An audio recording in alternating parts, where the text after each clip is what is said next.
مسئلہ یہ ہے کہ محرم میں سبیلیں لگانا یہ جائز ہے یا نہیں۔ تو دیکھیں، سبیلیں لگانے کا تصور، یہ شربتیں پلانا، یہ میٹھا پکانا اور پھر کھلانا، اس کا تصور اہل سنت والجماعت کے ہاں نہیں ہے۔ شیعہ حضرات کے ہاں اگر اس کا تصور ہے تو انہیں کرنے دیں، انہیں چھیڑیں نہیں۔ اگر وہ اس کو عبادت سمجھ کر کرتے ہیں یا جو بھی سمجھ کر کرتے ہیں تو کرنے دیں۔ ہمارے ہاں اس چیز کا تصور جو ہے وہ نہیں پایا جاتا ہے۔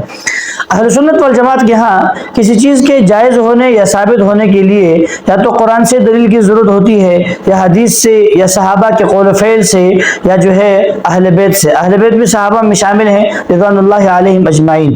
سبیلیں لگانے کا ثبوت نہ قرآن سے ہے، نہ حدیث سے ہے، نہ صحابہ کے قول و فعل سے ہے، نہ اہل بیت سے ہے۔ حضرت حسین رضی اللہ عنہ کی شہادت کے بعد اہل بیت میں سے کسی نے سبیلیں نہیں لگائیں، بلکہ خود جو کربلا کے غازی ہیں امام زین العابدین رحمہ اللہ تعالی، وہ حضرت حسین رضی اللہ عنہ کی شہادت کے بعد کربلا کا سارا منظر، سارا واقعہ اپنی آنکھوں سے دیکھنے کے باوجود وہ ان کی شہادت کے بعد 30-40 سال تک قریباً زندہ رہے۔ انہوں نے کبھی بھی سبیلیں نہیں لگائیں، نہ سبیلیں لگانے کا کسی کو حکم دیا۔ صحابہ بھی زندہ تھے، صحابہ میں سے کسی نے بھی کبھی سبیلیں نہیں لگائیں، نہ کسی کو لگانے کا حکم دیا۔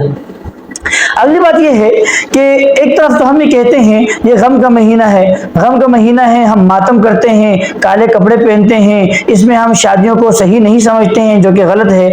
بہت سے ہم ایسے کام کرتے ہیں جس سے معلوم ہوتا ہے ہم اس کو غم کا مہینہ سمجھتے ہیں، لیکن دوسری طرف ہم شربتیں پلا رہے ہیں، ہم میٹھا پکا کر کھلا رہے ہیں۔ اب میٹھا پکانا اور کھلانا، یہ شربتیں پلانا، یہ تو خوشی کا موقع ہوتا ہے۔ اب کنفیوژن اس موقع پہ ہے کہ بھائی آپ اس کو غم کا مہینہ سمجھ رہے ہیں یا خوشی کا مہینہ سمجھ رہے ہیں۔ یہ کالے کپڑے پہننا، یہ ماتم کرنا، یہ جو ہے شادی نہ کرنا وغیرہ، ایسے رسومات سے معلوم ہوتا ہے آپ غم کا مہینہ سمجھ رہے ہیں، لیکن دوسری طرف جو ہے آپ یہ شربتیں پلا پلا کر، یہ کھانے پکا کر، کھلا کھلا کر، اس سے معلوم ہوتا ہے کہ آپ اس کو خوشی کا مہینہ سمجھ رہے ہیں۔ پھر کچھ ہمارے اہل سنت بھائی بھی ان دنوں میں شربتیں پلاتے ہیں، روڈ پر بچے کھڑے کر دیتے ہیں یا خود کھڑے ہو جاتے ہیں، اور جو نہیں پینا چاہتا ہے اسے بھی پلانے کی کوشش کرتے ہیں۔ پتہ نہیں اس کو کیا سمجھتے ہیں۔ دیکھیں، یا تو اہل سنت والجماعت میں مکمل رہیں یا مکمل شیعہ بن جائیں۔ آدھا تیتر آدھا بٹیر، نہ مکمل شیعہ ہیں نہ مکمل اہل سنت والجماعت میں داخل ہیں، تو ایسا تو دنیا کا کوئی بھی عقل مند شخص نہیں کرتا ہے کہ آدھا مذہب اپنا لیا ہوا ہے، آدھا کسی اور کا لیا ہوا ہے۔ یا تو مکمل اہل سنت والجماعت میں داخل ہوں یا جو ہے مکمل شیعہ بن جائیں۔ تو اہل سنت والجماعت کے ہاں اس چیز کا کوئی ثبوت نہیں ملتا ہے، نہ قرآن سے، نہ حدیث سے، نہ صحابہ اہل بیت سے، کسی سے بھی اس کا ثبوت نہیں ملتا ہے۔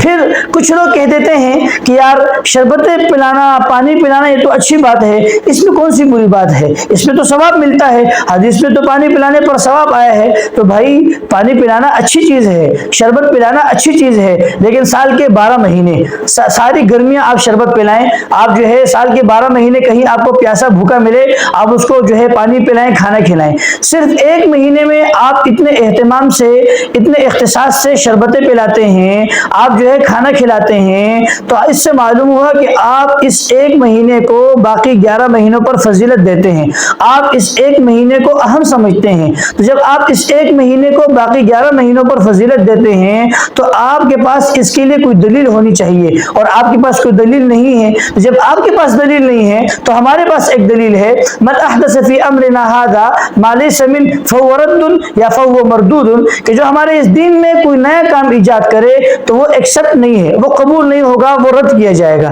تو جب آپ کے پاس سبیلیں لگانے کا کوئی ثبوت نہیں ہے، کوئی دلیل نہیں ہے، آپ صرف اس ایک مہینے میں اتنی اہمیت دیتے ہیں اس کو، اس ایک مہینے میں اتنی جو ہے اس ایک مہینے کو باقی 11 مہینوں پر فضیلت دیتے ہیں کہ سال کے 11 مہینے تو آپ کا اتا پتہ لگتا نہیں ہے، اور اس ایک مہینے باقی اس کو عبادت سمجھ کر سڑک کے کنارے کھڑے ہو کر جو پیاسے نہیں ہیں ان کو بھی پلاتے ہیں۔ تو اس سے معلوم ہوا کہ یہ ایک مہینہ آپ کے ہاں کوئی زیادہ فضیلت والا ہے۔ جب آپ کے پاس کوئی ثبوت نہیں ہے تو ہمارے پاس ثبوت ہے کہ من احدث فی امرنا ھذا ما لیس منہ فہو رد، جو دین میں نئی بات ایجاد کرے وہ رد ہے، وہ مردود ہے، وہ قبولیت کے لائق نہیں ہے۔